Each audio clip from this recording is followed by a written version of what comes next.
Today's the day President Biden said every adult in the country would be eligible to get a vaccine. States are delivering on his promise, and millions have already been vaccinated fully. But health experts say the next hurdle is getting everyone else to do the same. By no later than April 19th. Today's the day every American 16 years and older is eligible to get a COVID-19 vaccine. It's your turn now. As of Sunday, the CDC says half of U.S. adults have had at least one dose. A big step in the race between vaccines and variants. That's the reason why you want to get our population vaccinated. But demand is dropping in a number of states. A recent poll from Monmouth University shows about 1 in 5 adults say they're not willing to get vaccinated. The divide is mostly along party lines. 43% of Republicans who want to avoid the vaccine, 22% of independents, and 5% of Democrats. The reasons vary, from a push to maintain personal freedoms. This is a public health issue. It's not a civil liberties issue. To distrust because of past mistreatment of minorities by health officials, difficulty accessing the shots, not liking needles, or a lack of long-term safety data. These vaccines are exceedingly safe. They're, I believe, safer than most therapies and vaccines that we have developed in the past. Health experts say, whatever the reason, it's all the more reason to keep talking. Having that conversation in a way that doesn't make them feel judged or ashamed by having any kind of concerns or hesitations, and that allows them to at least feel a bit more comfortable with it. President Biden will deliver remarks on the COVID-19 response and the state of vaccinations that will happen on Wednesday of this week. Thank you, Amy's Angel. Thank you, Bob and Mr. Dick Webb. Josie Perez telling us she turned her life around after making mistakes in the past and is now back on the road to independence. The mother of 2 saying the van she currently owns is broken and would be too expensive to repair. The head of Amy's Angels telling us he's thrilled to help Perez make a new start in life. Her original van had broken down, and Josie's been a very valuable volunteer in Bridgeport and the area for quite a long time, and without the van, that inhibited her ability to continue to both do volunteer work and also seek employment. I've never met a more deserving, upbeat person with always a positive attitude, so couldn't be happier to be here and know that she's going to get the van that she's been working so hard on for so long. Perez saying it's never too late to turn over a new leaf and begin paying it forward. 1 in every 3 women will experience physical or sexual abuse in their lifetime. For Judy Polanco, domestic violence was a very real thing from a very young age. I was inspired actually in creating this documentary because of my own upbringing. I was raised in a home where there was domestic violence. Polanco sharing her story as she launches her project, a documentary on domestic violence called She Survived. Women are getting attacked or by their significant others or by somebody in their home, but we're not doing more about it. Now she's doing something about it. The documentary will tell the stories of 10 survivors from our area. Marquis Smith, one of those women who says her abuse started when she was a teen and it continued for many years. Feeling like my young boyfriend was in charge of everything from my clothes to my food. I've been in quite a few abusive relationships because it became my norm. The creator working with a New York-based cinematographer and starting a campaign on Indiegogo with a goal of $15,000. She's determined to get this project completed by fall. As a mom and as a woman, I feel that I don't want my daughters to grow up thinking that it's okay, that it's the norm to be a victim of domestic violence because they're women. Hoping to empower her daughters and all women. Arnold Davik, News 12. From the start of the pandemic to July of last year, these halls were empty. Some people made it, some people did not. I think the most significant things that most of our vendors did, they found other kitchens to work from, and they did a lot of first responder meals. Then those that survived were allowed to offer delivery, something many vendors had never done before, and then grab and go until the place finally opened back up for indoor dining. I can't tell you how happy I am to see lines forming. Managing partner Anna Castellani says the hall is taking every precaution. Everyone's checked in. We have seating, which is divided. We have a huge space, which means that you can sit far away from somebody else. Starting next month, the entertainment will be back too. 2 late-night burlesque dinner events, and then on Sundays we're going to start a a children's sort of brunch event. Customers tell us they enjoy being back. It's a great concept. There's so many choices. There's like something new to try every time you come. We just love coming back. We came for my birthday one year. It's not a food hall in the typical sense.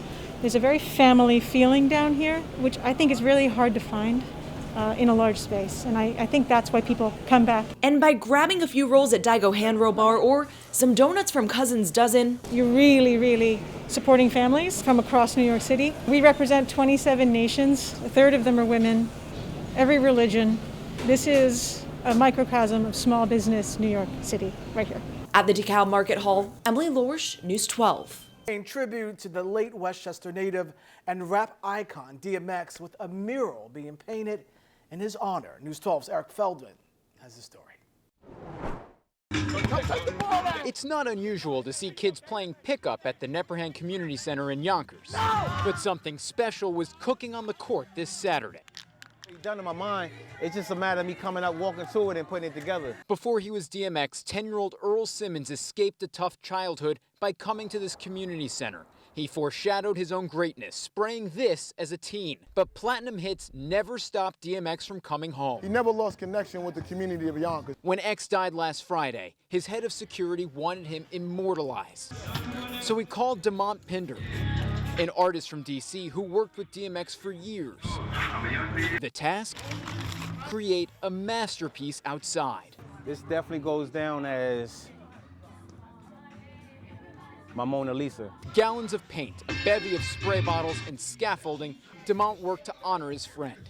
You know, a lot of people use the term GOAT, greatest of all time. They use it loosely, but with X, he definitely earned that, man. Word spread around town, and people started to stop. Like every emotion at once times 10. Like Michael Gomez, DMX's partner on the hit Slippin'. Solidifies his legacy. WNBA Hall of Famer Shameik Holdsclaw snapped a photo, and DMX's manager came. All afternoon, Demont sprayed and resprayed on repeat. Until everything was just so. What I'm doing is lifting the eye up. On one of the center's walls are international icons, Mandela, Parks, MLK, and now, across the way, for a guy who came from Yonkers, made it big, and never forgot. He's watching over, so no one will forget. In Yonkers, Eric Feldman, News 12. Welcome back. To celebrate Earth Week, Ossining has come up with 100 events to brighten their community. News 12's Karen Hua is at one of those events, Stash the Trash. Well, happy Earth Week, everyone. It's bring your own gloves and get to work. I believe that a clean community is a happy community. It all started with Aaron's spring in 2019. He would spend weekends by himself picking up litter in his hometown. But now he has dozens of people joining his mission every Sunday. We've had something like 70 or so cleanups since January 1st, 2020. He's partnered with school groups and local families, and they're pros, knowing exactly where in town will have the most trash. When you start seeing things floating around in the streams and the rivers, they're like animals that are carrying masks that have been discarded. That's pretty distressing. This weekend is just a little more special because it kicks off Earth Week. It's up to us to make sure that we take care of the earth that we're going to inherit or that we're going to pass down to our children. And they don't just hit Ossining. The group has taken their mission to Yonkers, Mount Vernon, and other Westchester neighborhoods as well. This is where we live. We have to take pride in where we live. Now, if you'd like to help with these local cleanups, everyone is welcome to join their Facebook group, Stash the Trash Ossining. In Ossining, Karen Hua, News 12. It is National Donor Awareness Month. A local man embodies the power of life-saving organ donations and how they transform their recipients. News 12 Connecticut's Mark Sudol spoke to the donor and the man who received his greatest gift. They said by this time of the year I'd be so sick that I probably wouldn't make it through the year after April. 70-year-old Marty Yuha from Western Pennsylvania says he didn't think he would ever find a liver. It's not very easy at all. Glad we're both moving in the right direction here. Until Anthony Cernera, who works at St. Vincent's Medical Center, answered the call. I think this is a pretty cool success story. Cernera went out to Pittsburgh and donated part of his liver to Juha in December. Are you my donor? I am. I'm Anthony. Last month, the two men met for the first time since the procedure. Thank you so much. Just broke my heart, I tell you.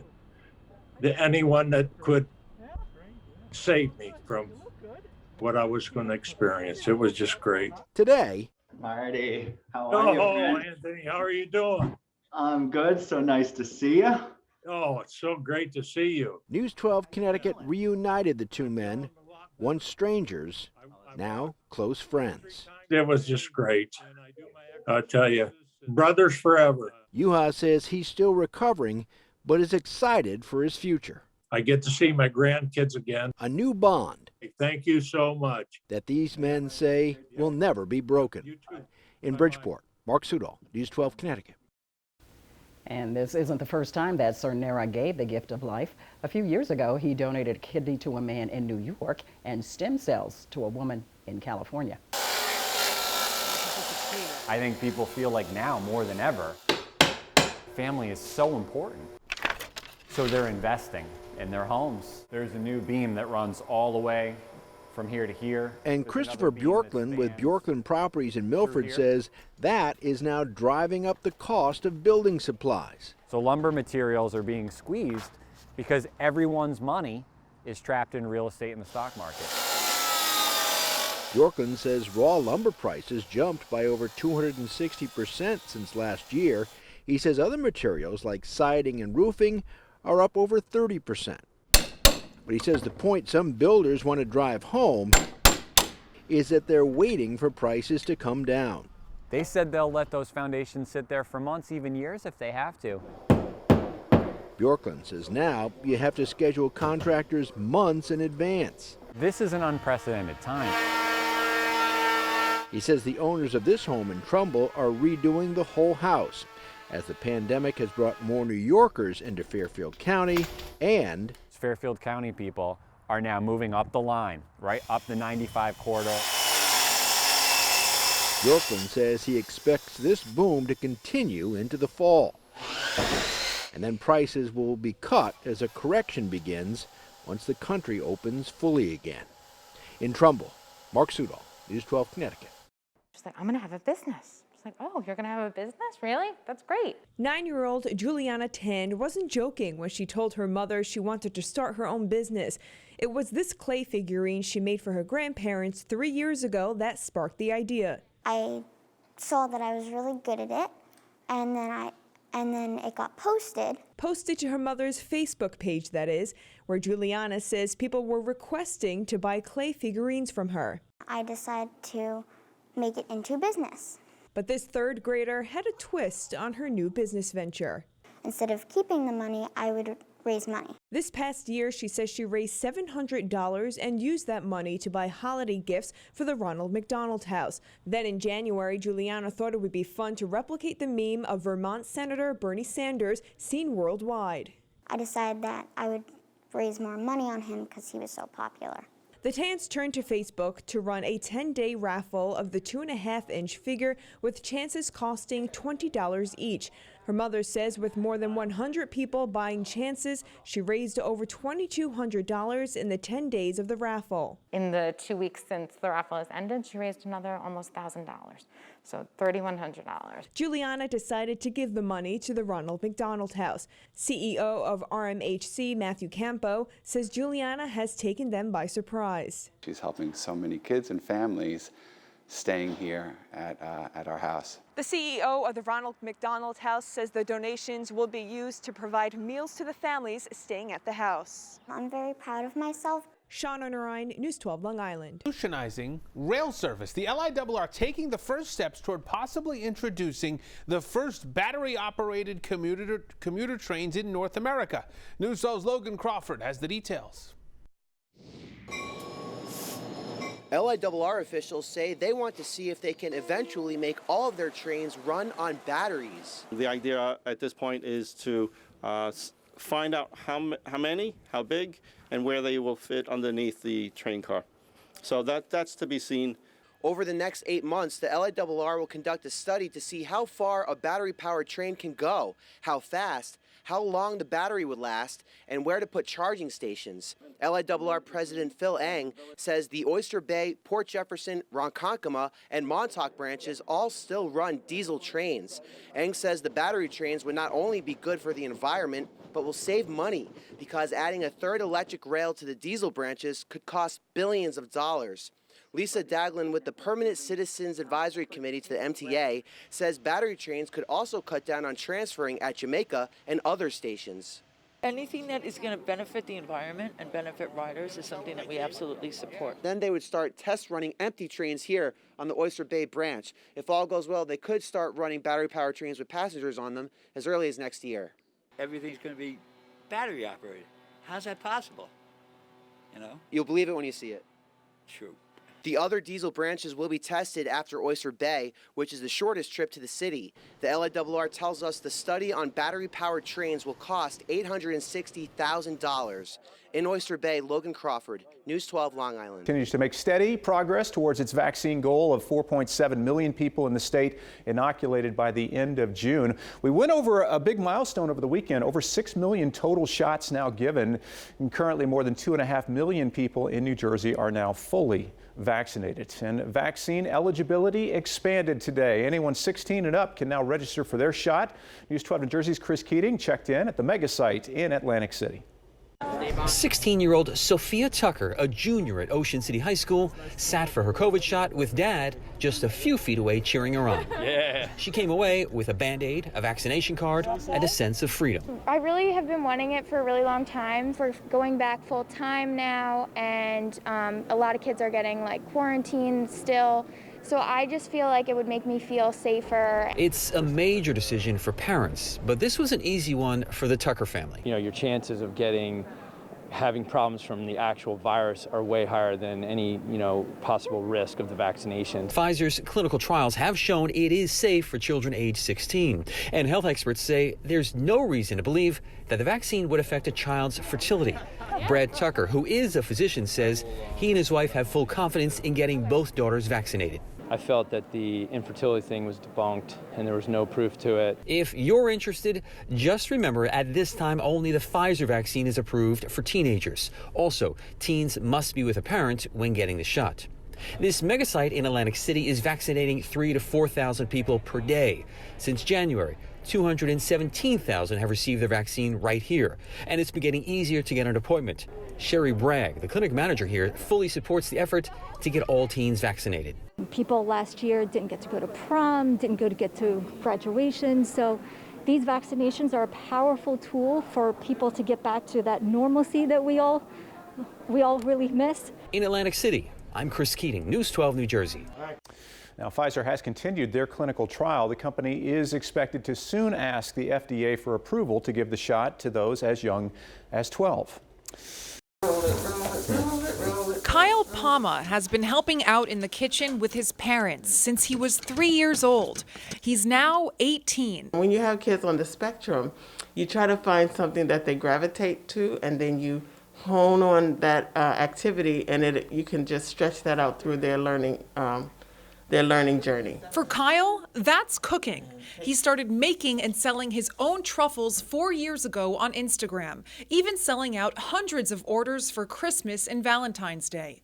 The young entrepreneur has autism, and his mother says his skills in the kitchen have helped him in life. Any mom with a child with disabilities, any little progress is, for us, it's like hitting the lottery almost. He's communicating more. Big truffle,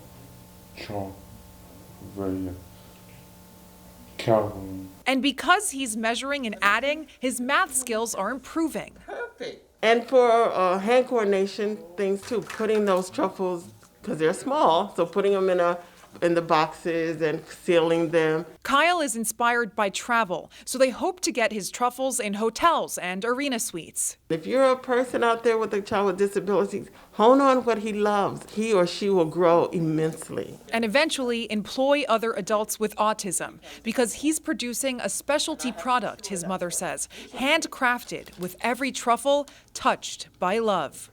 in Williamsbridge. Michelle Ross, News 12.